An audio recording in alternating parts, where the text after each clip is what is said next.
Ang Auto Shoes ay local brand, so it represents the hard works and the identity of the Mariqueñans, yung mga taga Marikina, ayan.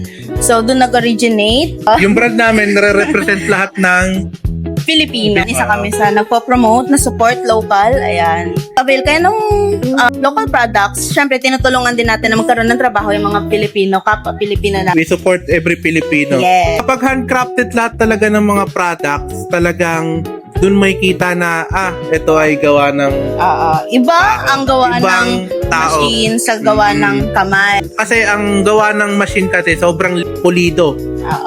As in perfect. Pero kapag gawa ng tao, Ayan. although there is imperfection, meron siyang uniqueness sa Every pair, ayan, has its own history, Oh. story, ayan.